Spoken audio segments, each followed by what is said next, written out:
Of all the reporters I, Dave Leach, have encountered over the decades, the Des Moines Register's opinionist, Rekha Basu, has most earned the subtitle Reckless with Truth. Her attacks are mean, but she doesn't necessarily attack what her victims have said.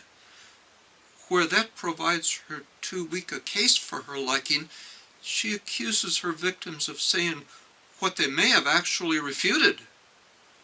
She is self-righteous. She definitely does not believe in relativism, that is, your religion may be right for you, at least not as applied to her tolerance for the convictions of her victims. It has taken me many hours to organize all this stuff and respond to it. Is it worth all this? After I do it, will anyone watch it or care? I think even if no one did, it's important for each of us to take seriously what our critics say about us and to weigh with words if any of it is true, ready to change our lives or our ideas accordingly if it is. Her article in the Des Moines Register, September 10th, 2010, was titled Basu, Let's Put Shame Where It Belongs. She writes, "It's time to have a conversation about shame and who deserves it. This has become an issue lately as two local notables have been telling their audiences that people with HIV infection deserve whatever shame and stigma they get."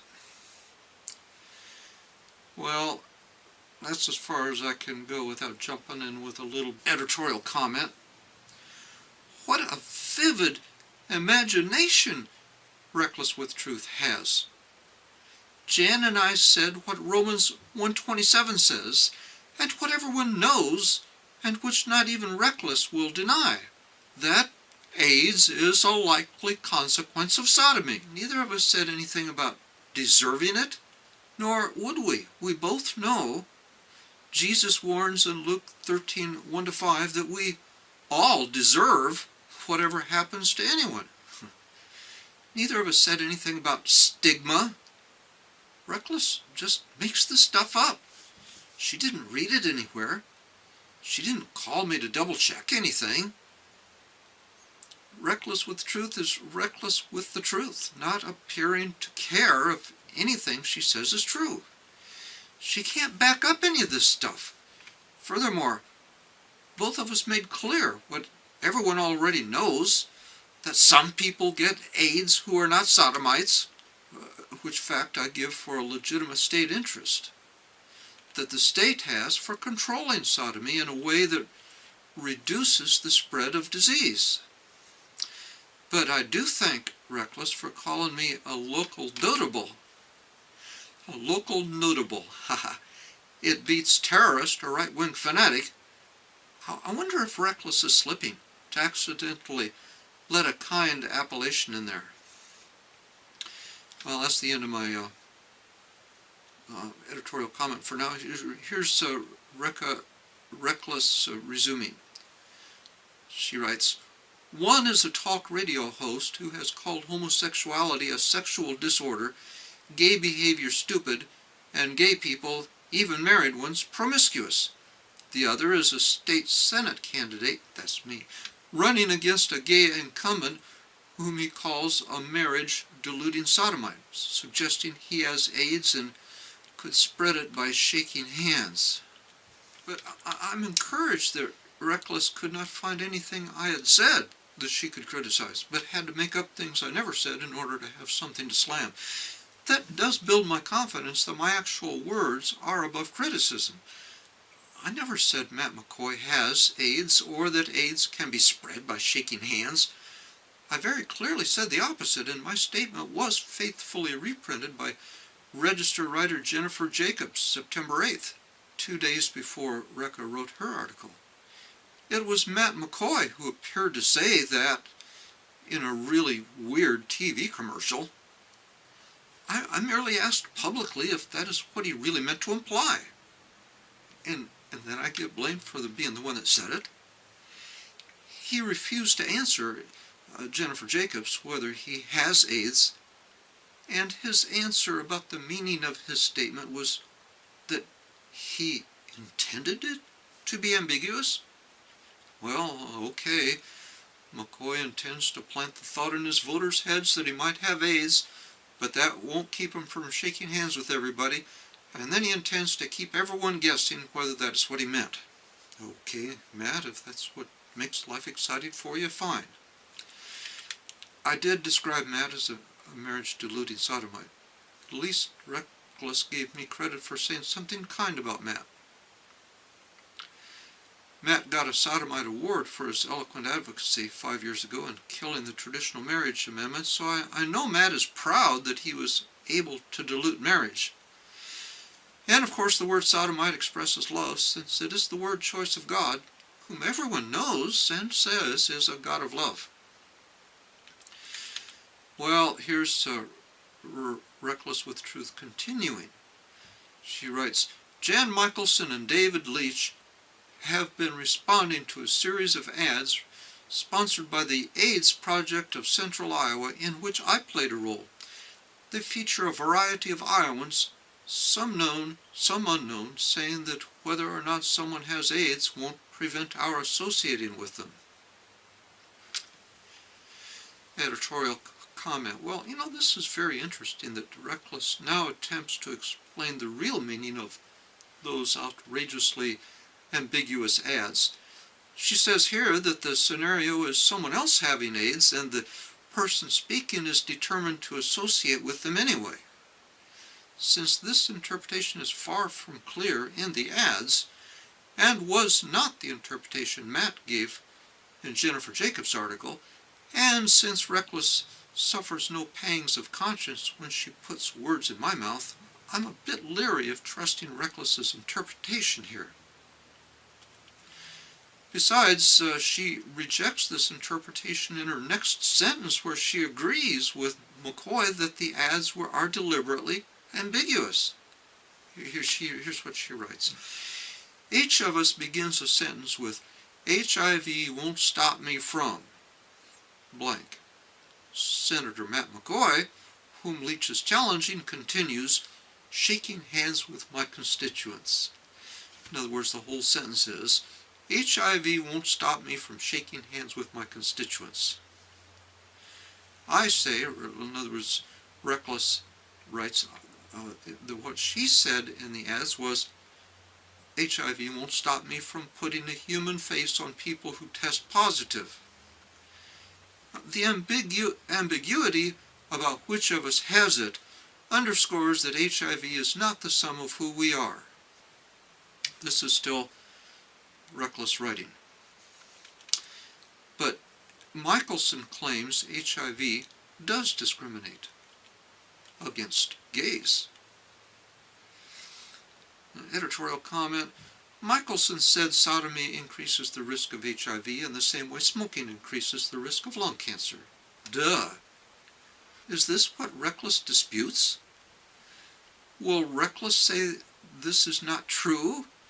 Or is Reckless's point that whether it is true doesn't matter because she doesn't like it? She continues writing.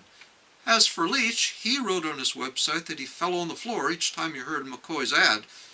He suggested McCoy must have HIV based on, quote, which direction the disease would be most likely to travel, end quote, and if so, would put people at risk by shaking their hands. She is here saying that that's what I said, but she doesn't at least put it in quote marks. And I certainly did not say that. Editorial comment. Matt McCoy told Jennifer Jacobs that he assumed I meant I fell on the floor, laughing. So Jennifer asked me about it. A carefulness, by the way, I find rare in a reporter, and for which I respect her. I clarified, and she faithfully reported, that my humor was about falling down in astonishment. I did not suggest anything about McCoy's health. I attempted to analyze whether that is what McCoy suggested. If If these people want to deliberately confuse the public about what they mean, fine, I can let them play their game. But when they accuse me for trying to guess what they mean, it stops being as much fun. Reckless continues. One would have hoped by now everyone knew HIV isn't transmitted by handshaking and isn't a gay disease. Editorial comment. Don't worry, Reckless. Everyone is on board with you on this point. Other than the figments of your imagination, which you have created in order to have a column for the week. She continues. It isn't a gay disease, but one which everyone must take precautions against. Clear Channel Communications, which operates WHO Radio, where Michelson's show airs, took the unusual step of saying on air that he had made factual errors regarding HIV/AIDS, its spread, and current efforts to inform the public about this disease. But Michelson is unrepentant. My comment. Maybe he is unrepentant because neither Clear Channel nor the Des Moines Register nor Matt McCoy specified a single detail upon which they disagreed with Jan. Reckless continues. I've written about people with AIDS from Iowa to Ethiopia. There was the 53-year-old straight ad company executive who learned she had contracted it on a safari to Kenya years earlier when injected by a contaminated needle. There was the gifted gay New York Times reporter who died at 39 after coming out publicly and beginning to write about others with AIDS. He wrote, quote, "At times I think my fellow AIDS sufferers are laughing at me, looking up from their beds with eyes that say, 'You'll be here soon enough.'" Reckless continues. There was the 27-year-old heterosexual Iowa couple. He was racked with guilt that he may have unknowingly given it to her after contracting it during a 9-month gap in their 8-year relationship. And there was the Ethiopian couple engaged to be married, who learned in my presence that he was HIV positive, so the engagement had to be broken. All of those people were on my mind when I was asked to take part in the ad campaign. I jumped at the chance to help break down prejudices. Stigma kills. Editorial comment. How can someone think so upside down and still keep a job as a writer? Reckless's stories do not support the theory that stigma kills, but that promiscuity kills. Stigma saves by discouraging promiscuity. A 9-month gap in faithfulness should not be the object of anyone's prejudice. We should free ourselves of any stigma by which we discourage gifted men dying young. Reckless continues. That's what I learned from the ad executive. She wanted to put a human face on HIV so other women would be less scared of coming forward. Studies show women are a third likelier to die than men in the same time period, maybe because, fearing disapproval, they get diagnosed and treated later. A woman wrote to her, I let this virus make an intelligent, creative, artistic, fearless, I thought, woman become someone who was so pathetically afraid.